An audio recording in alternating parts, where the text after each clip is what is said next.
Hello friends, आज हमारे साथ है पार्थ, एडवोकेट पार्थ मित्तल। तो हमारा जो आज का टॉपिक है डिस्कशन का वो है कि मतलब किसी ने अगर लॉ करनी है तो क्या क्या जो कंडीशंस है, जो एलिजिबिलिटीज है, मतलब क्या क्या है कि तभी जाके वो बंदा जो स्टूडेंट है वो लॉ कर सकता है।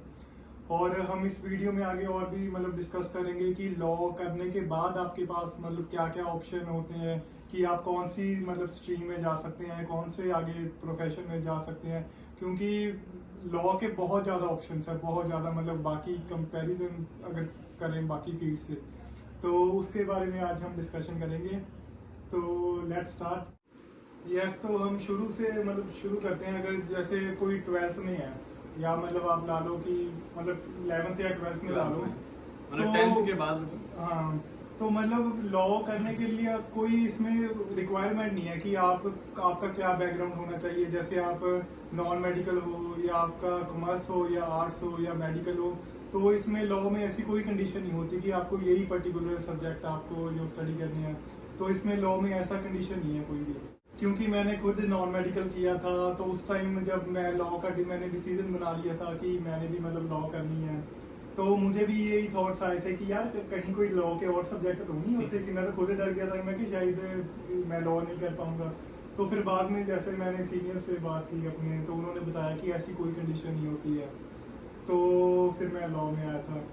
तो ऐसे ही बात, अभी अपना एक्सपीरियंस शेयर किया आपने कौन से मतलब 12th में। जैसे मैंने +2 के बाद कॉमर्स बैकग्राउंड किया था, ठीक है, तो उसमें भी ऐसा कुछ नहीं था कि मतलब उसके बाद कि कॉमर्स बंदा रख ले तो लॉ नहीं कर सकते, ठीक है, कि पर्टिकुलर मतलब मेन यही मतलब है कोई कि भी कर कोई सकता भी है। स्ट्रीम आप 10th के बाद रख लो, कोई भी कोई भी स्ट्रीम कर रख लो। सकते हो, medical, non medical, commerce, arts, आप उसके बाद लॉ कर सकते हो। तो बात ठीक। है कि ये भी बता देना कि आपने कब डिसाइड किया था कि लॉ करनी है। जैसे मेरा तो बिल्कुल +2 के एंड में हुआ था कि मैं तो लॉ करनी है। नहीं, मेरा तो देखो, मेरा तो कोई डिसाइड नहीं था ना। मेरा 10th में था कि मैंने कॉमर्स करनी है, ना मेरा +2 के बाद था कि मैं लॉ करूंगा, ठीक है। बट बस जब कहते हैं ना फील आने लग जाए, तो इस स्ट्रीम में मतलब मुझे फील आई, कहते हैं कि भाई जिस चीज़ को आपको अच्छी लगे करने में, तो मुझे ये अच्छा लगा स्ट्रीम, तो मैंने लॉ चूज करी और आज मुझे बहुत खुशी है कि मैंने अच्छी जो स्ट्रीम है वो चूज करी है। चलो ठीक है, हम अब आगे बात करते हैं कि अगर +2 आपने कर ली है ना, तो फिर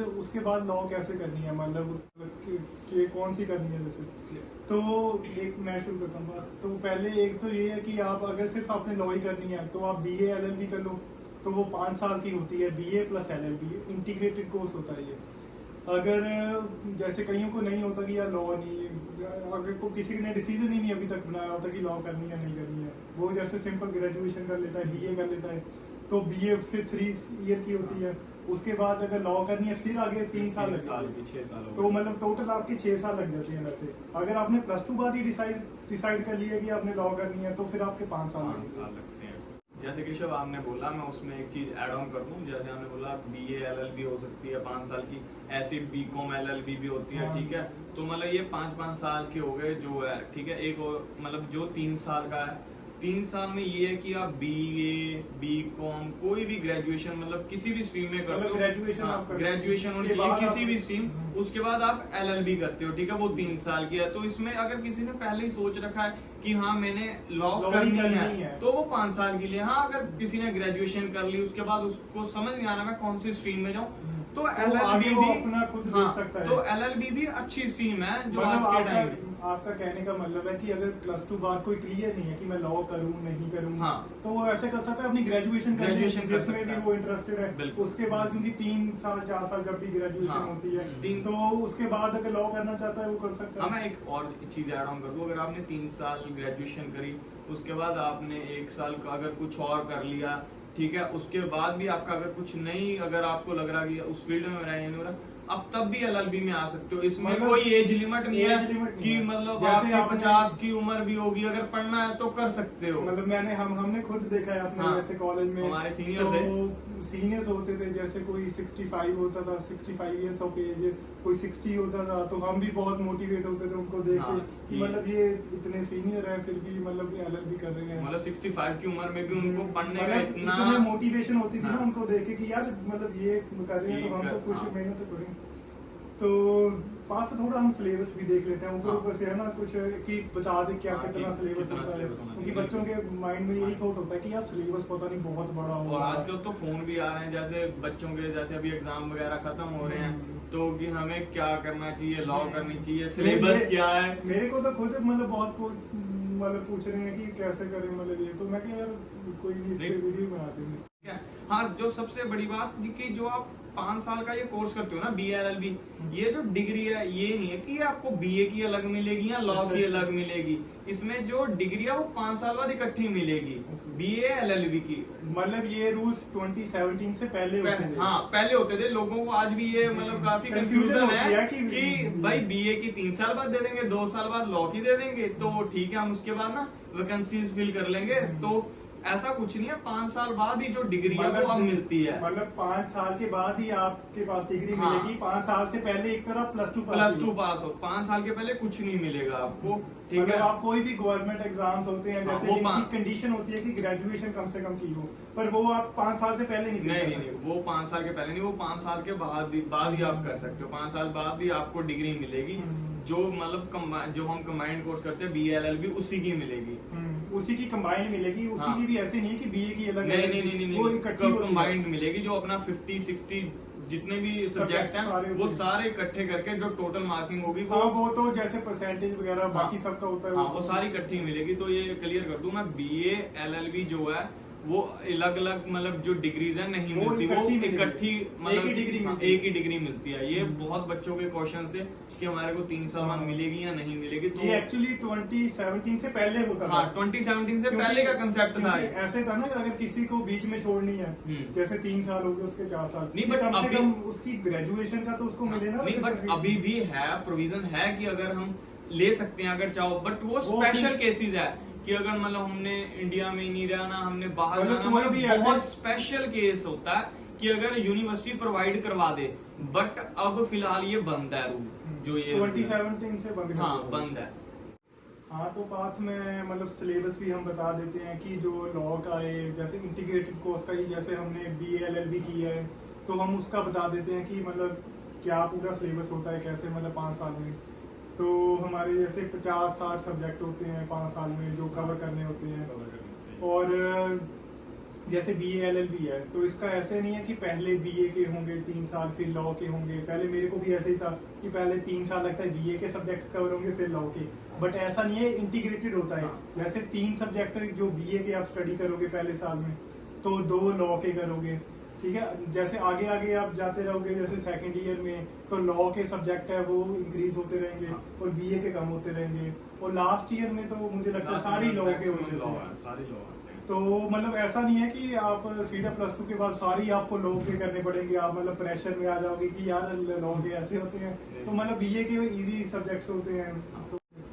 तो पाथ जैसे हमने सब्जेक्ट्स तो बता दिए हैं, तो वो भी हम बता देते हैं मूड्स कोड के बारे में। हाँ। क्योंकि बहुत बच्चों को होता है कि जैसे पूछते हैं, हमसे भी पूछते हैं कि भैया आप ट्रायल करते हो, आप जैसे पूरा सेटअप करते हो, तो मूड कोड के बारे में भी प्लीज सब बताओ। हाँ, मूड कोड जैसे हमारे अपना कॉलेजेस वगैरह में एक रूम बना होता है, जैसे मतलब एक जैसे पूरा मतलब एक कोर्ट का पूरा- ही कोर्ट की तरह पूरा स्ट्रक्चर तैयार होता है, जिसमें मैम जो है या प्रिंसिपल सर हैं वो आपको एक टॉपिक देते हैं, ठीक है। आधी आधी क्लास को डिवाइड कर देते हैं, जैसे 15 बच्चे प्लेंटिव बना दिए, 15 डिफेंडेंट बना दिए, फिर वो मतलब टॉपिक तैयार करते हैं। एक तरह कोड का पूरा सेटअप हाँ, किया पूरा होता है। सेटअप किया मतलब होता है। आपको वो प्रैक्टिस कराते हैं हाँ। कि आगे फ्यूचर में जाके आपने कैसे केस जो कैसे- फाइल करनी है, डील करनी है, हाँ। कैसे आपने आर्गुमेंट करनी Argument है, करना तो है। वो प्रैक्टिस होती है। जैसे कि मूड कोड्स तो हैं, ठीक है, इनको मतलब और ज्यादा बढ़ाना चाहिए कि जिससे मतलब और इम्प्रूवमेंट आए बच्चों में, ठीक है। मतलब ज्यादा mood- moods code होगा, थोड़ा नंबर कम होता हाँ, है। नंबर कम होता है। जैसे लास्ट सेमेस्टर में आके होता है, कहीं का 3rd सेमेस्टर से स्टार्ट होता है। मतलब तो ज्यादा हो, ज्यादा एक्सपोजर हो। हाँ, ज्यादा एक्सपोजर हो बच्चों को, ज्यादा मतलब सीखने को मिले। कॉन्फिडेंस हाँ, कॉन्फिडेंस लेवल तो ऑटोमेटिक है यार, बिल्ड होता ही है कि हम एक तरह से अगर प्रिंसिपल सर बैठे हैं तो हम यहाँ कुछ प्रेजेंट कर रहे हैं अपना केस, तो डेफिनेटली है कि बच्चे तो आगे जो मतलब है कंपटीशन भी हाँ, होते हैं, जैसे इंटर कॉलेजेस होते हैं, जैसे हम जाते हाँ, हैं, जैसे हम जाते होते थे इंटर कॉलेजेस होते थे, बाकी इंटर यूनिवर्सिटीज हाँ, भी यूनिवर्सिटीज। होते थे। अब पीछे भी हुआ है, मतलब जो मतलब काफी स्टेट्स के बच्चे आ रखे थे। मतलब ओवरऑल बहुत इंटरेस्टिंग है। लोग हाँ। अगर आप बताए ना, जैसे कोई चाहता है कि क्या रिव्यू ऐसा लॉ कैसी है, तो मतलब बहुत इंटरेस्टिंग है, बहुत इंजॉयबल है। हाँ, अगर बात अब हम आगे डिस्कस करेंगे कि मतलब 5 साल के बाद आपके पास क्या ऑप्शन है। जैसे आपने लॉ कर ली 5 साल, चाहे मतलब 6 साल की आपने कर ली, तो आगे आपके पास क्या क्या ऑप्शंस है। तो हम एक बाय एक शुरू करेंगे। तो पहली, जैसे अगर आगे किसी ने एजुकेशन और लेनी है लोग में, तो वो क्या कर सकते तो उसमें LLM कर सकते हैं। जैसे किसी ने टीचिंग में जाना हो तो उसके लिए LLM बेस्ट ऑप्शन है, ठीक है। तो आगे स्टडी भी होती है, तो उसमें प्रोफेसर का भी है, जिसको पढ़ाने का बहुत शौक है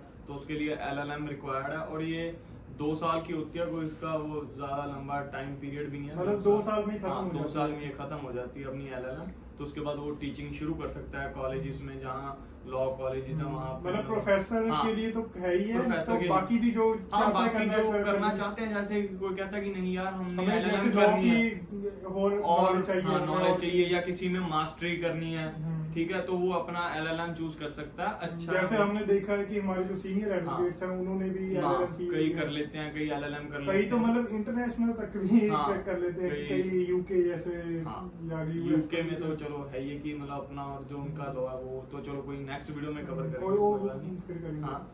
तो ये तो एजुकेशन में हो गया बात। हम्म। तो अगर जैसे किसी ने जॉब करनी है डायरेक्टली, मतलब तो उसके पास क्या क्या ऑप्शन है, मतलब जॉब कहाँ जॉब कर सकता है। जॉब इसमें लीगल फर्म होगी, आप किसी भी लीगल फर्म को मतलब आपको कोई भी लीगल फर्म अपॉइंट कर सकती है। तो बात जैसे एक और भी है, जैसे आपने बोला लीगल फर्म तो बता ही दिया, तो एक लीगल आउटसोर्सिंग भी है। तो लीगल आउटसोर्सिंग में थोड़ा एक्सप्लेन कर देता हूँ ऊपर से मोटा मोटा क्या होता है। तो आउटसोर्सिंग मतलब आपने जो सर्विसेज है वो बाहर इंटरनेशनल सेल करनी है। मतलब जैसे कोई भी इंटरनेशनल क्लाइंट्स होते हैं, मल्टीनेशनल कंपनीज होती हैं, तो उनका जो भी यहाँ पे इंडिया में लीगल डिस्प्यूट होता है या कोई भी लीगल रेगुलेशंस वगैरह उन पे होती है, तो उससे डील करती हैं वो लीगल आउटसोर्सिंग। तो वो भी एक अपॉर्चुनिटी है, वहाँ पर जाके भी जॉब कर सकते हैं, तो वो भी एक ऑप्शन है। तो ये तो इसमें हो गए। तो एक तो प्रैक्टिस भी बात कर सकते हैं, जो प्रैक्टिस एडवोकेट कर है। सकते हैं। तो प्रैक्टिस के लिए क्या है कि आपको लाइसेंस लेना पड़ेगा, उसके बारे में भी थोड़ा। जैसे केशव प्रोविजनल डिग्री जैसे आपको मिल गई, ठीक है, उसके बाद बार काउंसिल में मतलब हर स्टेट की अपनी अपनी बार काउंसिल हाँ, होती है। वहाँ पे जाके आपको एनरोल होना पड़ता है, ठीक है। और हर बार काउंसिल का अलग अलग फीस स्ट्रक्चर है, ठीक है। तो उसके बाद 1 से 2 मंथ लगते हैं आपको, जो लाइसेंस ऑफ प्रैक्टिस है वो मतलब इशू होता है। उसके बाद ये है कि आप मतलब बार काउंसिल से आपको लाइसेंस लाइसेंस मिल जाएगा, जिससे आप एज प्रैक्टिस कर सकते ए एडवोकेट आप हाँ, एनरोल हो जाओगे वहाँ पे। और उसके बाद आप जो है कोर्ट में अपना जो है प्रैक्टिस शुरू कर सकते हो, ठीक है। तो उसके बाद यही है, जैसे आपको वो लाइसेंस मिल जाएगा, उसके बाद जो उसका टाइम पीरियड होता है लाइसेंस ऑफ प्रैक्टिस का, वो 2 साल का होता है, ठीक है। उसके अंदर ही आपको AIB का एग्जाम देना होता है, ठीक है। ऑल इंडिया बार एग्जामिनेशन का जो अपना एग्जाम है वो आपको देना होता है, जिससे कि आपको मतलब प्रैक्टिस का जो सर्टिफिकेट है, एग्जाम देके पास करके आपको फिर वो परमानेंट एक एग्जाम होता है, मतलब साल में 2 बार ये कंडक्ट होता है, ठीक है। ये आपको कंपलसरी है देना, ठीक है। इसके बाद जो ये है ये परमानेंट आपको मिल जाएगा प्रैक्टिस का, ठीक है। मतलब आपका लाइसेंस हाँ, जो ये आपका AIB का ये अपना परमानेंट लाइसेंस होगा, ये परमानेंट लाइसेंस होता है, ठीक है। इसका कंपलसरी होता है, देना होता ही है। इसमें ये मार्क्स का भी मैं बता दूं 100 मार्क्स का पेपर होता है, इसमें कोई नेगेटिव मार्किंग नहीं होती। तो मतलब 40-45 नियर अबाउट आपको नंबर चाहिए होते हैं इसको पास करने के लिए। और ओपन बुक होता है, ठीक है। तो अपने जो बेयर एक्ट्स वगैरह हैं वो कैरी कर सकते हो साथ में। तो इसमें पेपर कोई टफ नहीं है, अगर मतलब इजी होता है, हाँ, ज्यादा नहीं होता पेपर कोई ज्यादा और tough फिर नहीं आप है। मतलब प्रैक्टिस कर सकते हो। प्रैक्टिस कर सकते हो, ठीक है। तो 5 से प्रैक्टिस का तो हमने कवर अप कर लिया। तो आगे मतलब अगर किसी ने एग्जाम्स देनी है, जैसे उसने लॉ कर ली, तो एग्जाम्स देनी है, तो कौन कौन से मतलब एग्जाम्स वो दे सकता है। इसमें काफी एग्जाम्स होते हैं, जैसे गवर्नमेंट एडवोकेट हो गया, जुडिशरी हो गया, ठीक है। कई बच्चों का मतलब बहुत ही ज्यादा होता है, जैसे कहीं उन्हें UPSC वो तो चलो ग्रेजुएशन के बाद जो स्पेसिफिकली लॉ के हैं, हाँ वो तो यही हो गया, मतलब जुडिशरी हो गया, अपना पब्लिक प्रोसिक्यूटर हो गया, जैसे RBI लॉ ऑफिसर हो गया, सेबी लॉ ऑफिसर। ये तो बात है, जैसे मतलब जुडिशरी का तो आप एग्जाम दे ही सकते हो, जैसे आपने बताया है कि तो बाकी मतलब ग्रेजुएशन के तो दे ही सकते हो, जैसे IPS हो गया, IAS हो गया, PCS जो अपने स्टेट्स के वगैरह के जो भी मतलब लोकल एग्जाम्स होते हैं वो सारे आप दे सकते हो, कवर कर सकते हो। मतलब एक तरह की बहुत ऑप्शन है आपके पास, ऑप्शंस तो बहुत है मतलब के बाद आप कोई भी एग्जाम मतलब दे सकते हो। तो ये है बात।